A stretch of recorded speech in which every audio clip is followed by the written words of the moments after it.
Hi there, everybody. We're going to just give a moment to allow everyone to join that wants to join so they don't miss any part of this great program.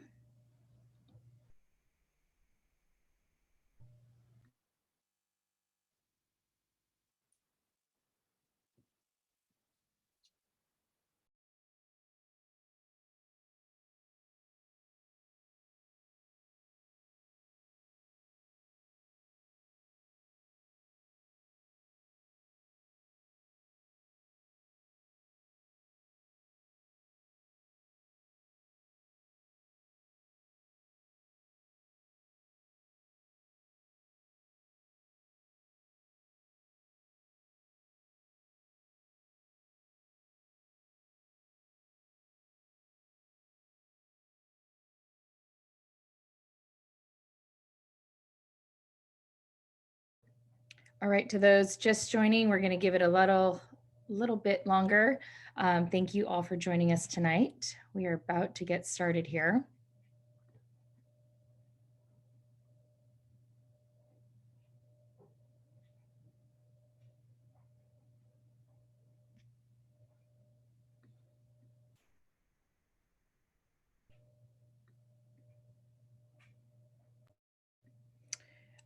All right, we'll go ahead and get started. Welcome everybody to Fashion Redux 2022. Here we are 2 years later, and for those of you who have been with us for a couple years, you know that this event went on Zoom with the pandemic. And the great thing about this year is we are live with the garments on display at the History Center, and you can come see them there. So my name is Sheila Thomas. I am the development manager at the San Diego History Center. And I want to thank all of you for being a part of tonight's program and all of our panelists here.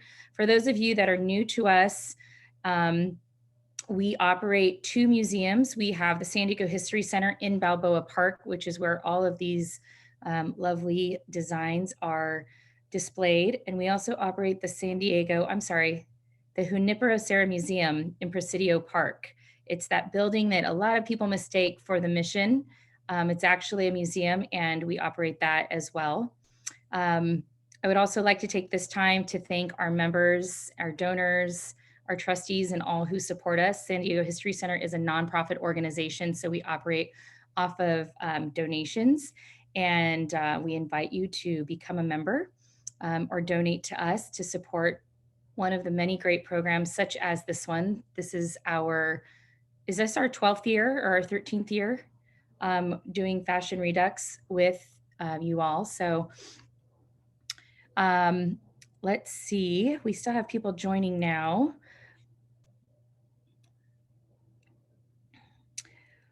We are also operating, we are also displaying the fashions online through our Fashion Redux website.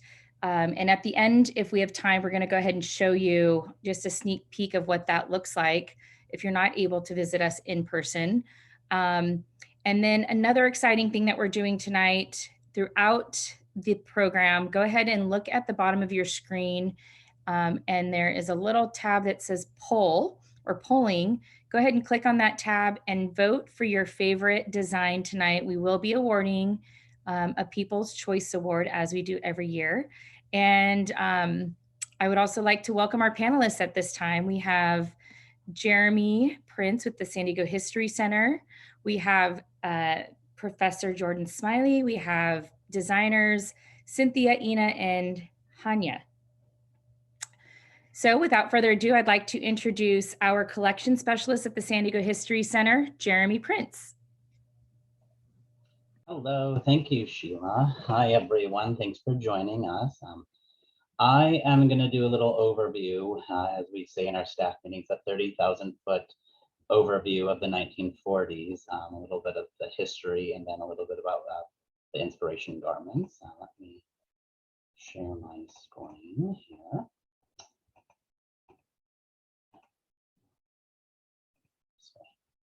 So my name is Jeremy Prince. I'm one of the collection specialists at the San Diego History Center, and I'm one of 2 people that oversee the fine art collection. the 3D objects of everyday life, and the historic textile collection. So I'm going to talk briefly about the 1940s. So the 1940s are dominated by World War II. Some of the themes of the decades revolve around rationing, shortages, thrift, austerity, utility, and function over fashion. So the 1930s saw massive unemployment and economic insecurity brought on by the stock market crash of 1929 and the following Great Depression. New Deal policies in the 1930s helped put Americans back to work, but it really wasn't until World War II when America as a nation put its full force behind the war production and victory that helped. The United States entrance into World War II came with a hefty price tag. After the lean years of the Great Depression, the government's ability to shoulder the high cost of the war was limited. While half the financing came from taxes, the remainder was obtained through loans. The sale of war bonds to individuals, businesses, and industry enabled the government to borrow mostly all the other money it needed. Americans saved like never before, with the belief that each war bond brought the US closer to victory. And every sector of the community contributed as nationwide promotional campaigns filled magazines, newspapers, billboards, and the radio airwaves. And this is one of the promotional posters we have in our ephemera collection in the archives. Between 1942 and 1945, the government launched 8 war loan drives, eventually totaling $135 billion in war bond sales. A wartime economy meant that Americans would have to make do with less. When rationing of all consumer products in short supply went into effect in 1942, San Diegans, like all Americans, did their part by learning to make do with less. Automobiles, tires, gasoline, foodstuff, women's silk and nylon hosiery, cloth, leather, shoes, and appliances were just some of the shortages that Americans experienced. And even children were not spared as bicycles disappeared along with shiny metal toy trucks and cars. Many food items like butter, sugar, coffee, chocolate, and red meat were rationed to ensure the troops overseas had enough to eat. Government set standards for an individual's basic requirements, and food rationing stamps were issued accordingly. Shortages made people frugal, and many wartime cookbooks offered recipes for meatless dishes and suggestions for stretching meat to get the most out of cheaper and more available cuts. Even sugarless desserts were especially popular during this era. Scrap drives proved to be a popular means for local civilians to do their part to help the war effort. Paper, metal, rubber were all vital materials that could be recycled for war production. Fashion items and fabrics were no exception to rationing. Fashion became more utilitarian and functional. There were shortages of rayon, nylon, wool, leather, rubber, metal, like the snaps and buttons and embellishments, and even the amount of fabric that could be used in any one garment. Women learned to alter and mend, not waste, and to restyle and update old garments. And accessories really helped to complete different looks. So I'll do a little show and tell here of some of the objects we have in our ephemera collection. So we have a few brochures for women to join auxiliary military, the waves and the spars here. Next we have a Victory Meat Extender meat recipe book. And on the first page, it says, her uniform is the kitchen apron, and she may wear it proudly, for there is no more important responsibility than hers, that of providing the family with the nourishing and appetizing food, which will build strength and vigor and morale for the tasks ahead. This page, we have tongue roll, Florentine, liver loaf, kidney loaf, and tongue with carrots. So definitely stretching what you can of the animals. Next, we have a bunch of different war ration books. So this here, War Ration Book 1, is just a general ration book that mostly everyone would get. And then we have different rations for sugar. We have special shoe stamps on the top, a gas ration book, entire inspection record, tobacco, and even a basic mileage ration for driving. One of the gems I found one of the gems I thought was really interesting finding in the ephemera collection is this Make and Mend booklet for Victory. So it dealt with alterations, makeovers, and accessory. And the first page of it, there's a little victory pledge for the consumer. So as a consumer, in the total defense of democracy, I will do my part to make my home, my community, my country ready, efficient, and strong. I will buy carefully. I will take good care of the things I have, and I will not waste. So next, I'm going to kind of shift and talk a little bit about our historic clothing and textile collection, which is where the inspiration garments for this year's Fashion Redux come from. So the historic garment collection, historic textile collection at the San Diego History Center has over 7,000 items and is considered one of the top 10 best in the US. It illustrates the history of dress from the late 18th century to the present, and the collection offers a personal perspective into our San Diego regional history. We have clothing of men, women's, children's, there's accessories, there's textiles, there's wedding dresses, there's designer garments, there's homemade garments. We're looking at quilts last year. We have about 65 amazing historic quilts. And then these are just some of the 3 of the 7,000 plus. So we have a coat from 1875 that belonged to Mrs. U.S. Grant. We have a Zandra Rhodes hand-painted silk dress. And then we have a very, very rare bloomer ensemble from about 1850. So the 4 inspiration garments that we chose this year for the 1940s are first this dress here, which is circa 1940. And it's a Francis Nicholas Evanston dress, a dark green crepe floor length dress with matching belt with a little keyhole in the back. And we've had this since 1993. And next, there's an evening gown, circa 1940s, with a halter top, synthetic fiber with bright floral decoration, in pink, purple, indigo, blue, and green with white accents. Third, we have a 1949 dress by Jonathan Logan, and this is Dutch blue silk or nylon taffeta with covered buttons down the front and a matching belt. And then we have a formal evening dress, circa 1940s again. And this is a Dance Originals by Fred Perlberg. And this one's beige rayon satin, full length and strapless dress with folded stripes of dark green and beige satin draped diagonally above the high waist. So on the front, it just sits at the high waist and then it flows in the back. It's definitely a fun dancing dress for sure.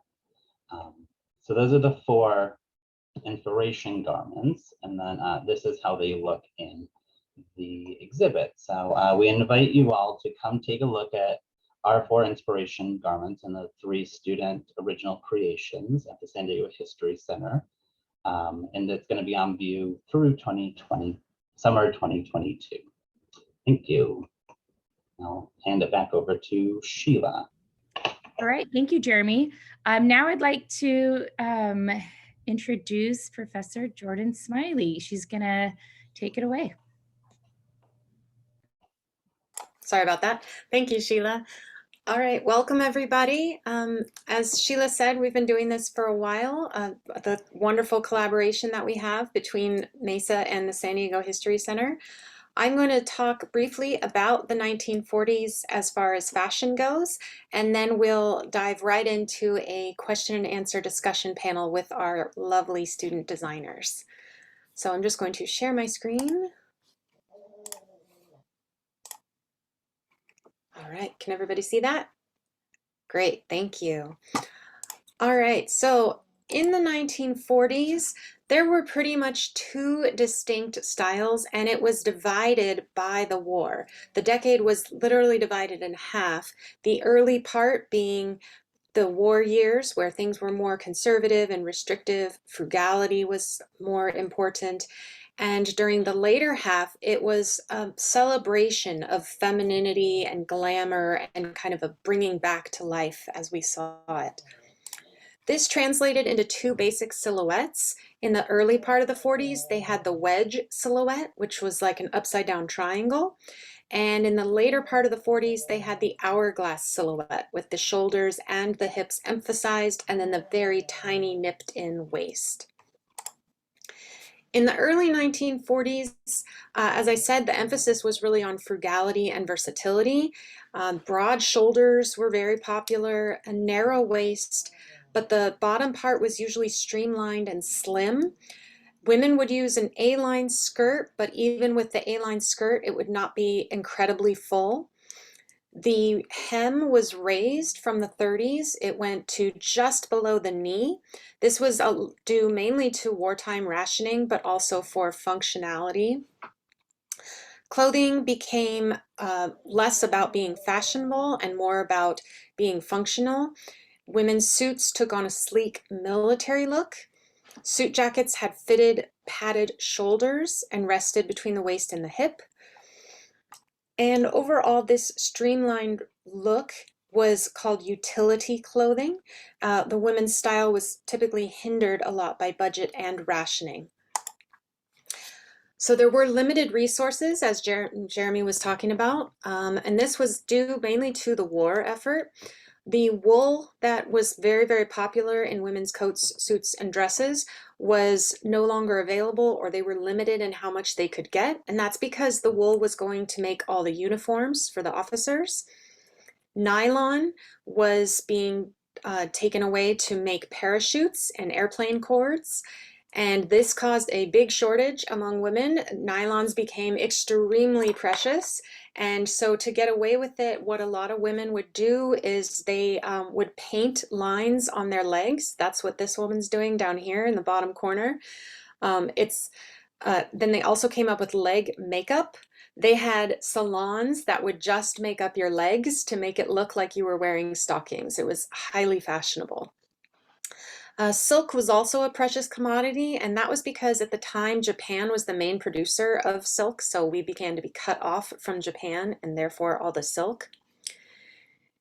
And because of that, dresses that used to be made of silk became now made from artificial silk, or what we know as rayon, which is a synthetic fiber. Mix and match outfits became more popular because it allowed a woman to diversify her wardrobe, meaning separate tops and bottoms. In 1942, the American War Protection Board issued what was called Regulation L85, and this is a set of rules that restricted all the materials and the methods that manufacturers could use to make clothing. This was done to control the resources needed for the war, and the overall goal was a 15% reduction in the amount of textiles used in women's wear. Skirt length, skirt width was restricted, as well as the width of women's slacks. They prohibited decorative elements such as pleats, ruffles, patch pockets, attached hoods, shawls, full sleeves, full skirts. Hems were limited to 2 inches, and fabric belts could be no wider than 2 inches, and garments could have no more than 1 interior pocket. Evening dresses were allowed to still be long, however, they became strapless, as that saved on material, or halter-topped. There was often a lot of draping from the waist to add to the feminine silhouette, but there was very little body in the actual skirt itself. So you can see here they have, this was the printout, the set of rules, so it tells you all the rules they had. And then I thought this was kind of neat. It's a pattern that was used how to make a new women's suit from a man's old suit. So you can see this is the old man's shirt sleeve, and then here's the smaller cap sleeve pieces on top of it. So it was very much a make, do, and mend type of rule that was going on. A few trends that came out of this were repurposing older garments. So that men's suit, a lot of times the men weren't around to wear their suits, so the women just took the men's suits and they made their own suits out of them, which was great. They'd make children's clothing as well. Patched clothing and piecing became popular. Home sewers often pieced together garments from remnants, so they would mix and match colors and patterns. The Vogue magazines and other pattern companies became supportive of this. Here's a Vogue magazine that had articles on renovations that you can do to your clothing. You can update clothes you already have in your wardrobe. So the Vogue's policy was to put your money into one good outfit and then just vary it with accessories. Due to the silk shortage, women often shared wedding dresses and formal wear as well. So this trend, all of this conserving, mending, making do, really led to what was called utilitarian dressing, which is dressing for functionality. The women's suits became known as a utility suit or a victory suit. Victory was what it was called in the US, and utility was what it was called in the UK.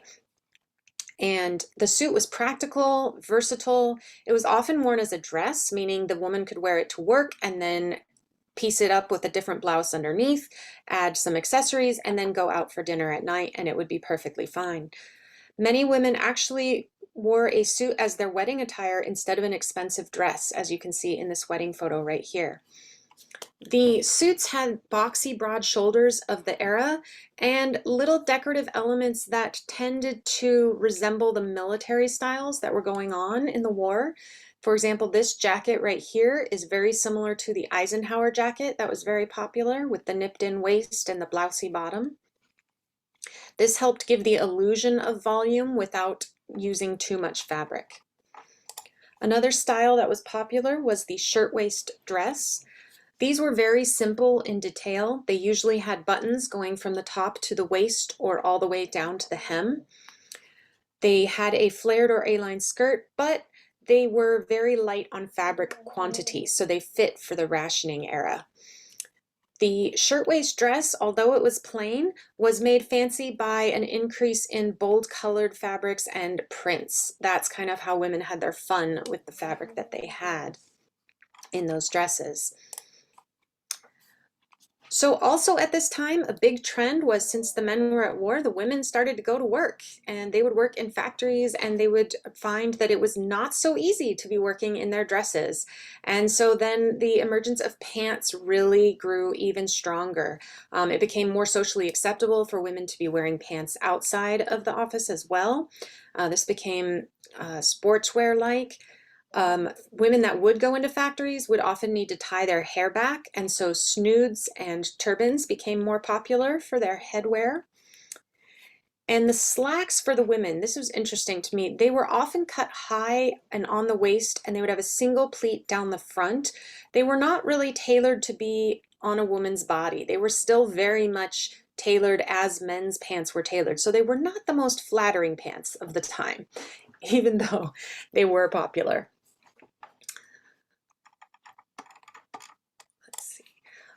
This led to a rise of American designers in the early 40s. And this is because of the war. Paris was essentially shut off from being the cultural hub of fashion. So a lot of designers that were in Paris either closed their shops or moved away, or kind of put things on hold for a while. And this kind of led for a new beginning for American designers. There was suddenly an opening and a need for design. And so some of those popular designers were Gilbert Adrian, Claire Mccardell, Norman Norrell. Gilbert Adrian was a costume designer in Hollywood, and he ended up closing his shop because of the war, because there weren't as many popular movies being made, not as much need. So he switched into fashion and started to make women's suits that were very special and tailored and unique.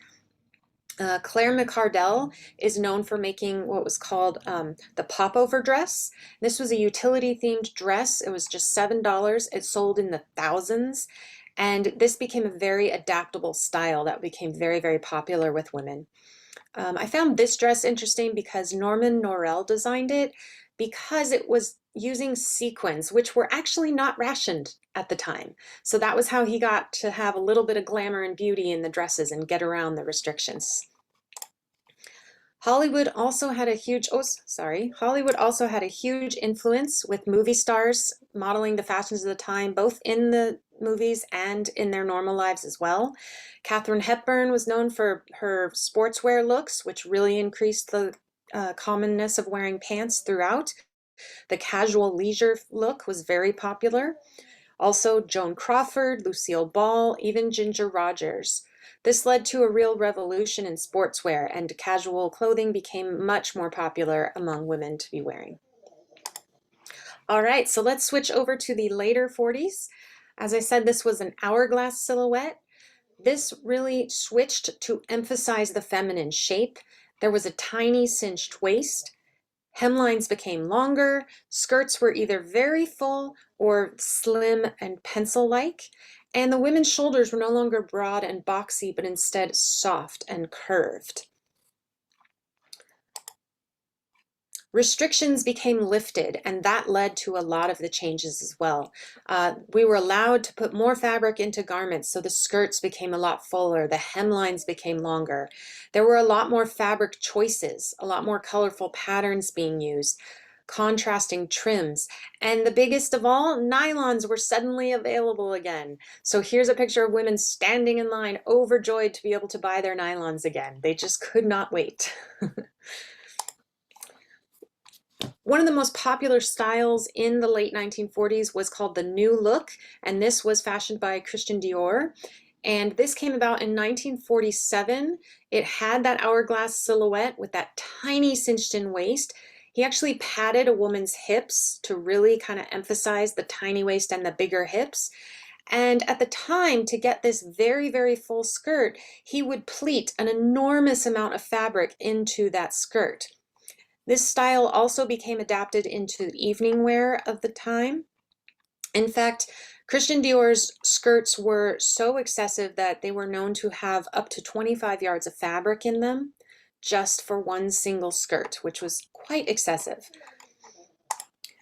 So these new silhouettes led to development in understructures for women as well. The hourglass silhouette and the tiny cinched waist was maintained by the wearing of merry widows, which were essentially bustiers, strapless, or corsets, which were called girdles. And the corsets are not what we think of as far as like historical corsets that lace up your back. The corsets were girdles like this, where they had multiple panels. Some were elasticized to allow for stretch, and some were a little firmer to really kind of suck in the shape. They would come up very, very high on the woman's body, and that allowed the nipped-in waist to appear. And they also developed corselettes, which were an all-in-one garment. As you saw in the Christian Dior skirt, the skirt was very, very pleated, and that led to the fullness of the skirt. And in the beginning, that's how that fullness was achieved. They would line them with taffeta to get more stiffness. However, as the decade continued on, stiffened crinolines became more popular, and that helped hold out the dresses to their full width as well. And then that trend just increased as we went on into the 50s. So the American look did continue, even though Paris was once again considered the cultural fashion hub at the time. American designers were very slow to adapt the full new look, the complete exaggeration of it. They liked the silhouette, but they thought the hips were too wide. Gilbert Adrian was very known for saying that the feminine figure of America is self-evident and is not in need of padding. So he kept his exaggeration to the shoulders only. So you can see here, here's the Christian Dior suit, and then here's Adrian's version of it. They still maintained simple, comfortable women's clothes that didn't restrict movement. And American designers who became popular in the early 40s still were very, very popular in the end of the 50s. Claire Mccardell, Norman Norrell, they continued on to have great success in the later 40s and even continued into the 50s and the 60s. And that is the fashion of the 1940s. So thank you very much for listening. At this point, I'm going to go ahead and introduce our panelists, and then we're going to have a Q&A session and talk about their beautiful garments and designs. So our three panelists, thank you for being here today, Hanya, Cynthia, and Ina. When I introduce you, if you can just take a moment and tell us a little bit about yourself. You know, who are you? Where are you from? What year are you in the Mesa program? What led you to fashion design? So Hanya, why don't you go first? Hi everyone, thank you for joining us. My name is Hanya Etadoli. I'm the fashion design student at San Diego Mesa College. And this is the last year and last semester at Mesa. So hopefully I will be graduated by end of May. And a little bit about my background. Well, I was happy and lucky to grow up in the family who was a fashion lover. Actually, all my young aunties and my mom, they were so much into the fashion. They were like following all the recent, like lately trends, and our house like was full of bourgeois, like magazines, fashion magazines and patterns.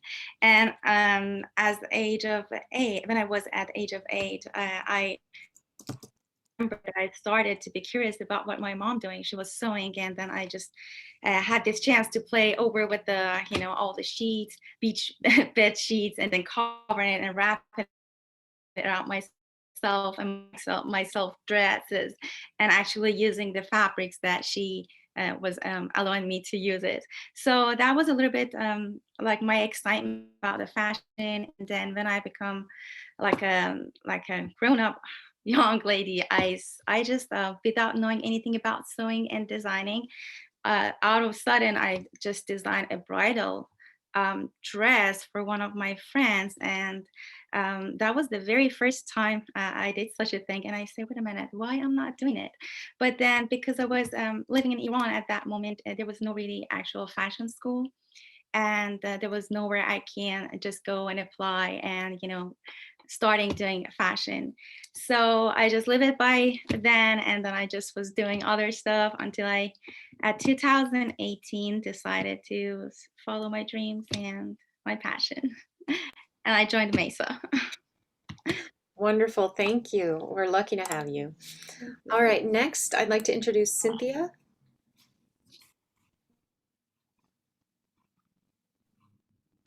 Hi, I'm Cynthia. I'm a college student at Mesa College in the fashion degree program. I've hopefully this is my last and final year. And I guess what kind of like got me into fashion was when I was much younger, I asked my parents for a sewing machine. I think I was like 12. I didn't start using the sewing machine until I was much older, just because I didn't really know what I was doing. YouTube still wasn't a thing back then, so I kind of had to brave it on my own. So I just still did a lot of hand sewing, and I would just fix my jeans or make little hair accessories. I would love to make like little bows, but I just kind of got into it, and my friends were really into fashion, and it just kind of grew from there. And I've never really thought I could get into it until I started wanting to be an actress. And when that didn't pan out, I was just like, okay, what brought me to it? So I was like, oh, costume design. I love playing with clothes. So I just kind of started my journey on there and went back to school and started getting more into fashion design, learning how to sew, learning how to pattern and drape. And it's just been this like whole new crazy world. But hopefully I can just kind of delve into it even more. But yeah, that's it. Wonderful, thank you. And last but certainly not least, Ina, welcome. Gotta take it off of mute there. So my name is Ina Walters. I'm a native San Diegan, and I am in my second year in Mesa College's fashion design program. My personal passions and design are designing and contributing to the growth of emerging and small businesses. My interest in wanting to understand some of the pitfalls of starting and operating a business led me to the fashion program. Before I started the fashion program, I was a little nervous because I worked full time, and I was concerned about time. And so I took a 4-day trip up to San Francisco, the Bay Area, and I received a 4-day sewing lesson from my aunt that really helped me through the program, because as Professor Jordyn knows, I was kind of in and out trying to manage my, my work and school. And so it really helped with that little lesson that I got. Wonderful. Well, you've done a fabulous job keeping up with the program, Ina. Thank you. All right. So before we move on to the questions really quickly, I just wanted to give the audience a little bit of a understanding of what exactly this project is that these students had to do. So every year we pick a theme or a decade, and this year was the 1940s. So the the San Diego History Center pulled 4 garments from the 1940s, and then a group of students went down and looked at the garments up in person. They got to examine them up close, talk to a historian, figure out all the details, what went into making the garment.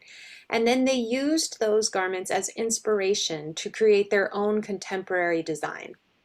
There were quite a few students who did participate, and then these were all entered and judged by a board of industry professionals. And Ina, Cynthia, and Hanya were the top 3 designs. So that is why they are here with us today. So congratulations to the 3 of you. Very wonderful. And I'm just sharing the inspiration designs here as well, straight from our website. Yes, thank you, Sheila. All right, so I'm going to go ahead and move on to individual questions. So Hanya, the first one is for you. One of the major themes in the late 1940s fashion was to celebrate and promote women's glamour and confidence. Can you tell us how you adapted this trend to your design? Yes, that's a great question. So I believe that what we wear is showing our personality, and they sending messages to deliver actually message to the people. So when I was trying to design a dress, I was thinking, what can I design that has all these elements in it? So it shows confidence, it shows like a woman's figure, it shows the power. And I just I didn't want to design a dress just for specific women with the like specific taste. I was thinking of designing a dress that can be worn by many women with different tastes. So that was make me feel that, okay, I'm gonna put a little bit details, but also I want to do something unique, and also getting inspired by those 4 beautiful dresses.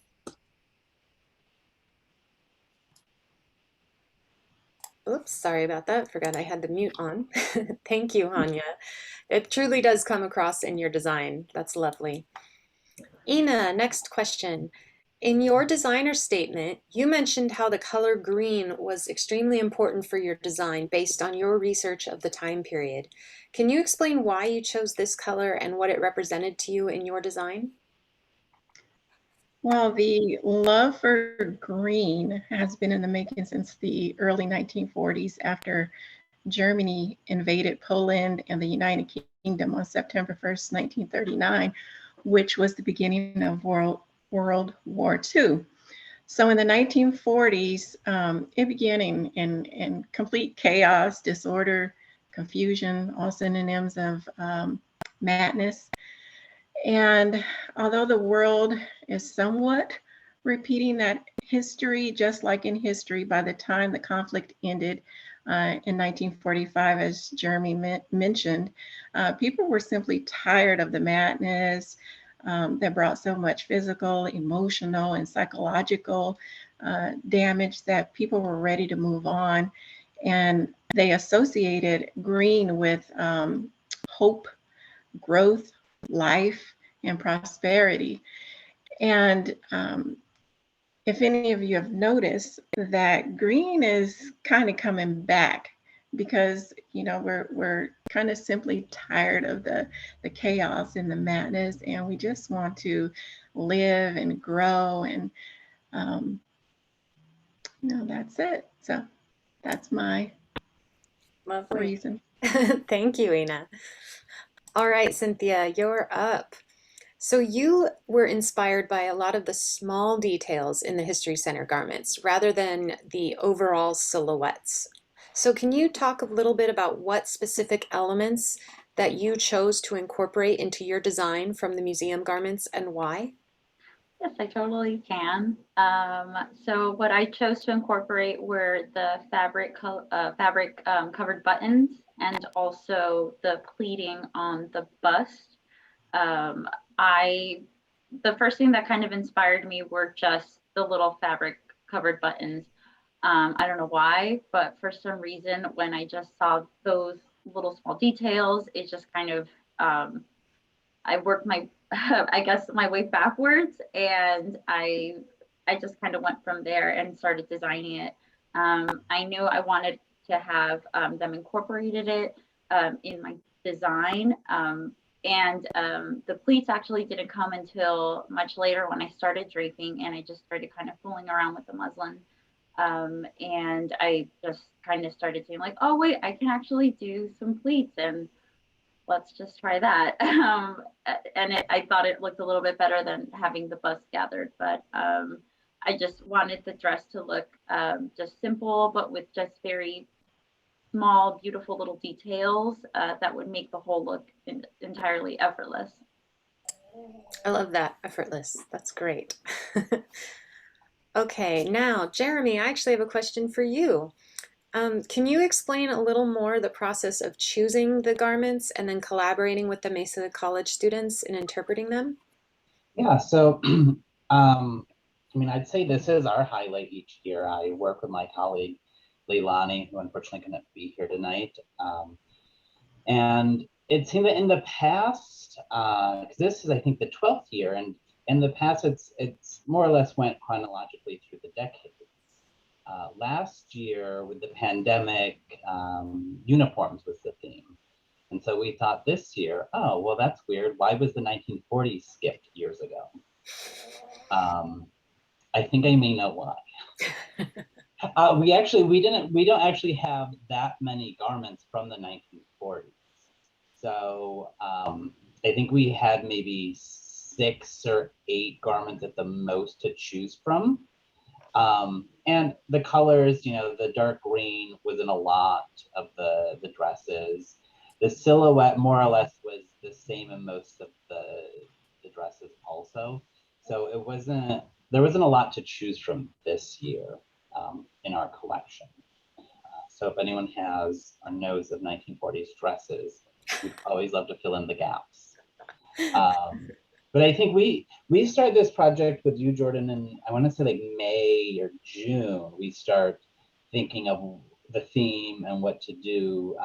So last September, the students all came in and we went through like stitch by stitch of all of the dresses. So not only did the students get to see what the dresses looked like front and back, but we went through and saw all the seams. We saw every detail about it. So that's why like Cynthia was able to really see the buttons, and we could see the slips, we could see the corsets that were in some of the dresses. And then from there, we just took it, the students took it from there and designed their dresses based on all the little details of that visit. And this is the culmination of last semester's work.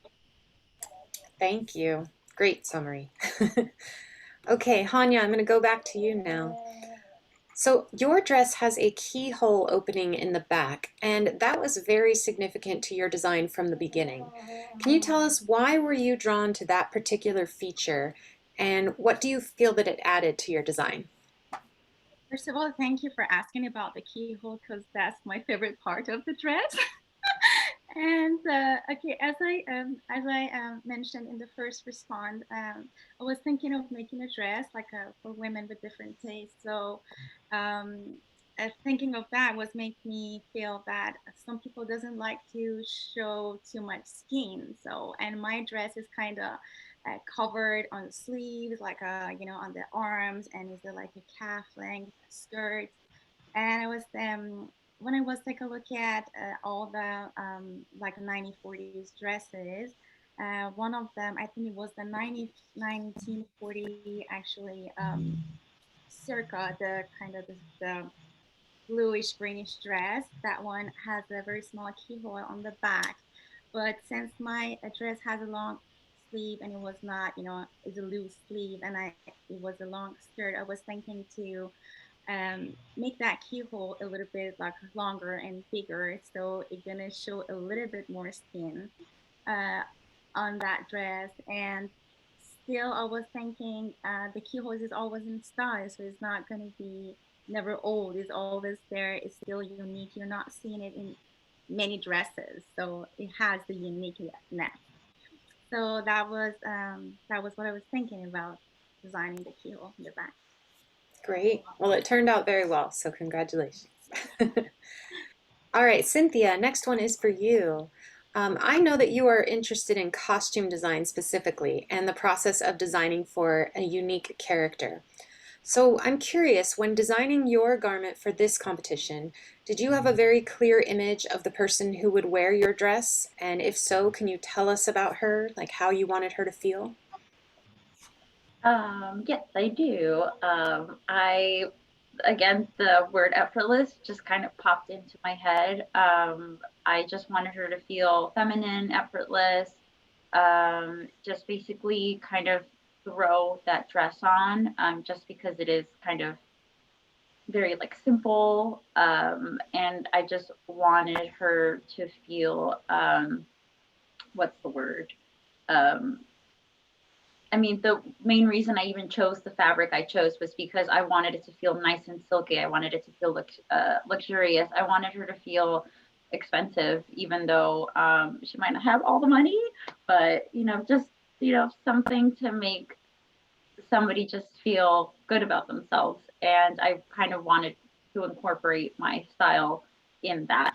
Um, so that's how I kind of came up with that person. And of course, I just kind of went back to uh, fashion design training and just seeing like what her lifestyle is, like what the hobbies that she likes, and just kind of making a whole backstory of this person, and really bringing this person to life and breathing air into her.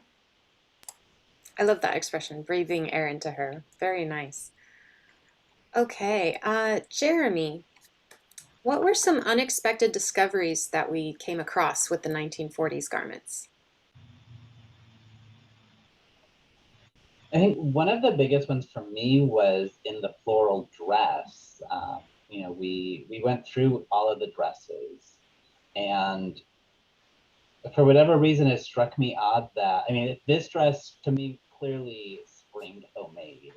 It was a little, it wasn't the most symmetrical sewing of the dress, but it was, I mean, Leilani and I were going on what we thought the best dress was, and that was, I mean, we both loved the floral one.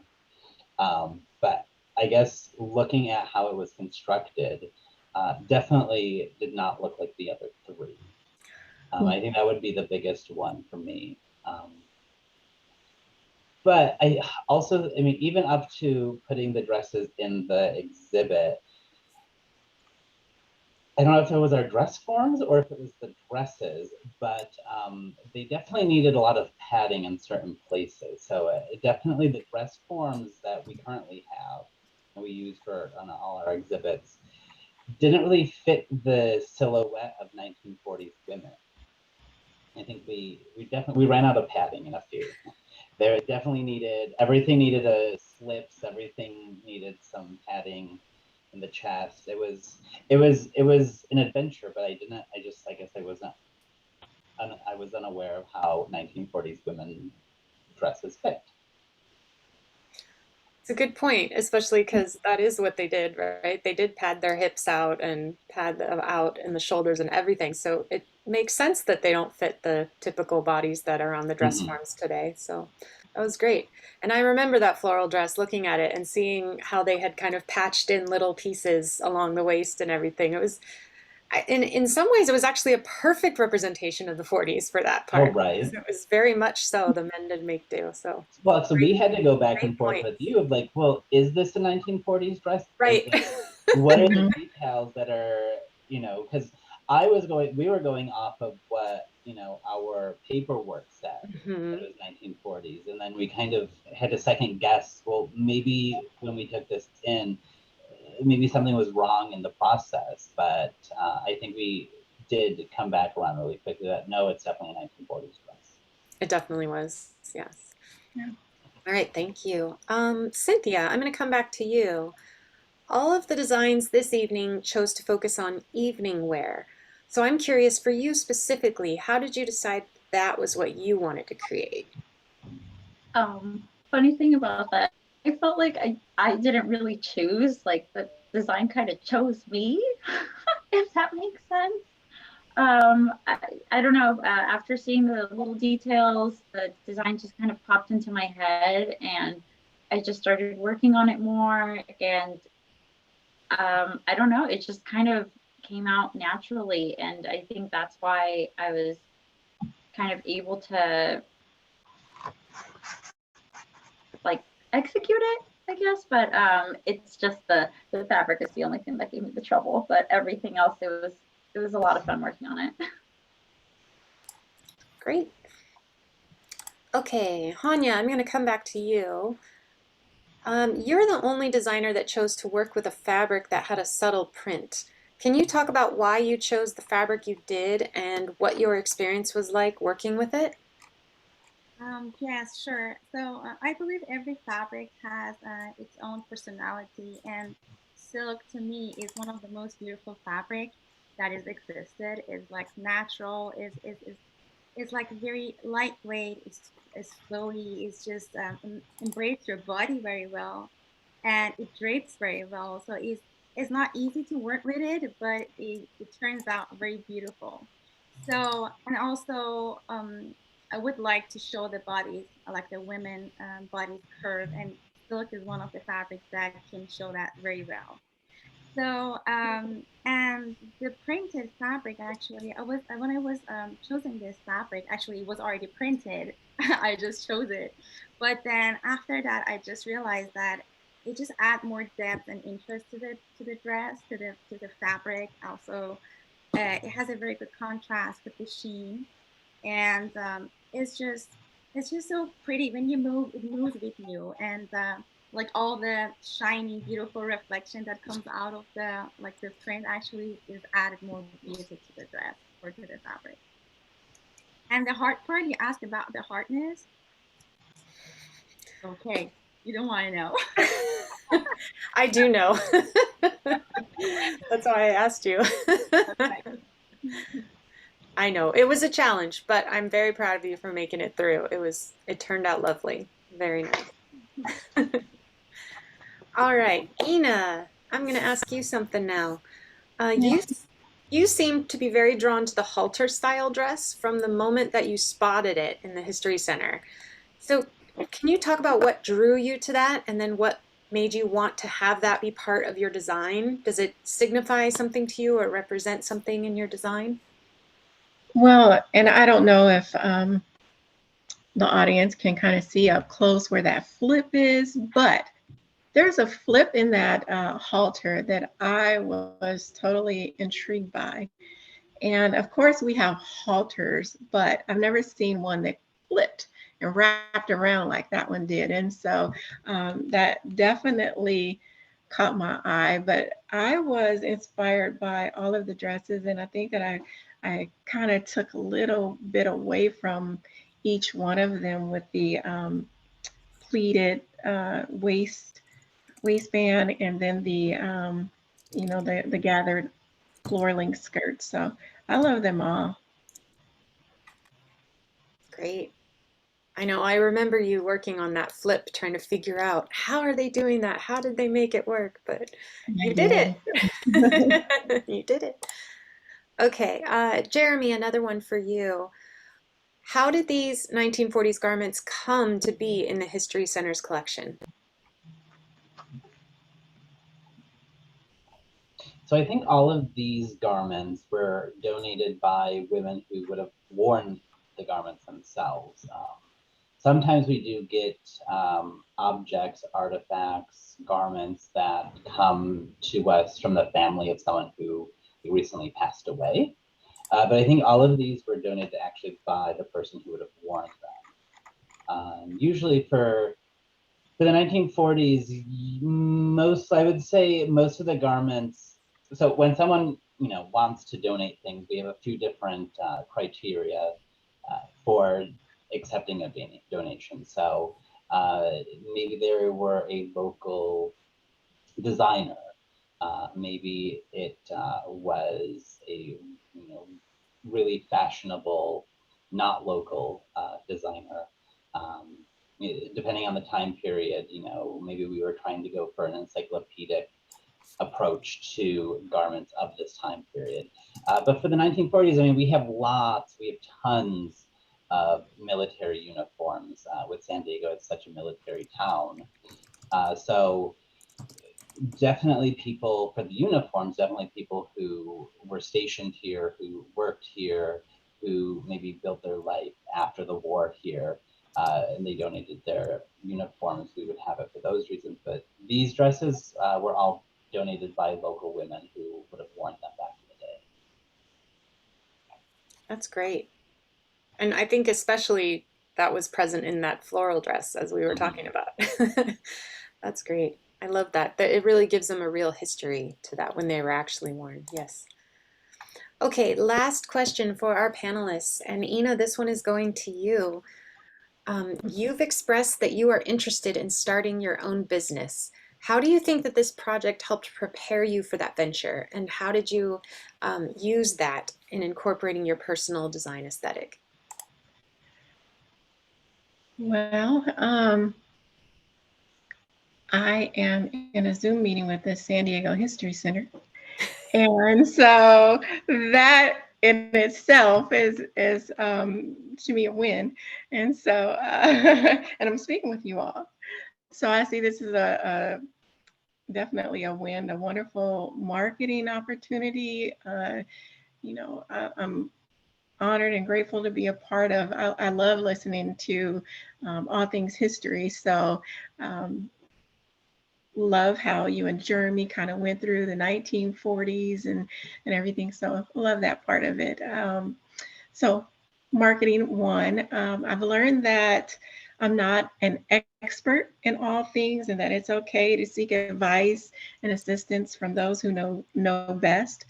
I'm a visual learner and worker. So draping on a dress form, where's my dress form? My dress form back there, by far has been my most favorite way to create designs. And it allows me to kind of create and get through things a little bit faster than patterning. I don't know if that makes sense to you, but I'm able to just kind of put it on there, chop it up really quick, do my thing, and put it together. So yes. Wonderful. All right. Well, those are the questions I have for you guys. At this point, I think we're going to turn it over to our attendees. And if you have any questions for our panelists, if you want to use the Q&A or put them into the chat. And then Sheila, I think you were going to take it from here. Yes, thank you so much. That was so enlightening and so inspirational. I do want to remind everyone we are going to award the People's Choice Award tonight here in just a couple minutes. So we will go ahead and I'll share the dresses one more time. And then I believe we have a couple questions as well. This one is actually for Cynthia. What does the color of your garment represent for the period or to you? I guess For me, I just, for some reason, became obsessed with that color at that time. I don't know why, but the rust orangey, like red, just really spoke to me. I was designing at a fall time during the fall, so I think that's where I got it from. But I don't know, I just love that color, and I never got tired of it, so I just kind of went to it. I don't know if there was anything with the time period, but yeah, I'll get back to you on that. Great. Okay. I am going to check one more time to see if we have any questions, and I am going to share the dresses one more time. Bear with me here as let's see. Oh, we do have another question. Did you all gather and design these garments in person, or was your teaching and learning process all online due to COVID-19? Is there somebody that would like to answer that one? We all can. It was totally online. I think that there was some opportunity to meet in person, but for the most part, it was strictly online. And how was that for you? Well, it wasn't that great of an experience, but we made it, and we did. The important part. It was challenging for sure, but you guys were troopers. Yeah. So this is actually a clip from our website. If you go to sandiegohistory.org, you go over here and you click on exhibitions. You can click on current exhibitions and it'll bring you to select a Fashion Redux page. While we're here, we can look at all three designs one more time. This is Hanya's design. We have Ina's design and then Cynthia's design. We also should thank those who were involved in the photo shoot for this, the beautiful pictures that are also a part of our exhibit at the San Diego History Center. So here is all of those people right here. I also just want to say, if you click on those the photo shoots of the three dresses, you bring up the mood boards and the designer statement of all of the student designers, so you can see all of the images you were showing, Sheila. Yes, got it. Okay, well, let's see. We've got a couple more questions here. This is a question. We'll have this one go to Hanya. What will you do with your garments now? Sorry, your question is in general about this particular, like about this garment? Like, yeah, and actually all three of you, if you have an answer, you can go ahead and answer. So I for sure gonna keep it as of the first achievement. You know, even little achievements are big, are huge. And just, I remember the day I got the email from your Jordyn, I was working out and I start crying actually from happiness, because I remember how much I was struggling in that class. You know, I'm a virtual person as well. So it was really challenging and hard. And for some reason that Jordyn knows, she had to over explaining sometimes, or, you know, make things more simple for me to understand the terms better. So for me, that dress gonna stay in my room for now, after actually you guys were happy to give it back to me anytime. I can let you have it as much as you want, because I like to like display it and people enjoy it. But later I'm gonna keep it. I'm gonna probably keep it for now. Anyone else like to add to where your garment will end up? Same. I'm keeping it. It's part of our history now. Yeah, same here. All right. I have something to say. I think after I'm gone, going like to another world, I can let it the history center have it. I'm gonna donate it. I'm gonna tell my like family, please, after I'm gone, you can donate it someday in, I don't know, like a decade or I don't know, in a century, someone said, oh, that for 2022 dress was designed for someone. So you can guys have it after me. Okay, we have a couple more questions. This one says,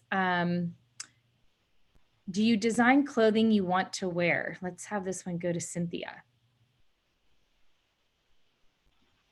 I know it's a big no-no, but I do, just because I can, or at least I try to, but I do try to kind of try to imagine stuff that everybody would want to wear, and something that I guess everybody would see themselves in, no matter what gender they are, what like body size they are. Like, I just want everybody to feel included and to feel beautiful and just to feel good about themselves. Great. It's beautiful. And then let's take one more. Will you wear your garments, or are they sized for someone else? Let's have all three of you answer this one, and then we'll end on that.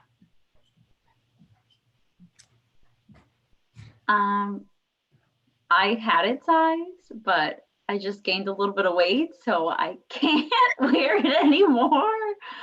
So maybe if I drop a few pounds, I will. But if any case, I'm just gonna remake it again with other fabric that's a little bit easier to work with. As for me, I'm sorry. go ahead, honey. I said I made all the dresses in my size, but they turn out a little bit looser than my size. So I might lost some weight. That makes me a little bit happy. But then probably I need to alter it. But I would like to wear it. Yes. And for me, I could not get one leg in that dress. It was not made in my size at all. But I have bought a new dress form that I've padded to my size, and so I have made a dress for myself since then. But that one, no. All right. Well, with that, thank you all so much. Again, please visit us at the SanDiegoHistoryCenter.org.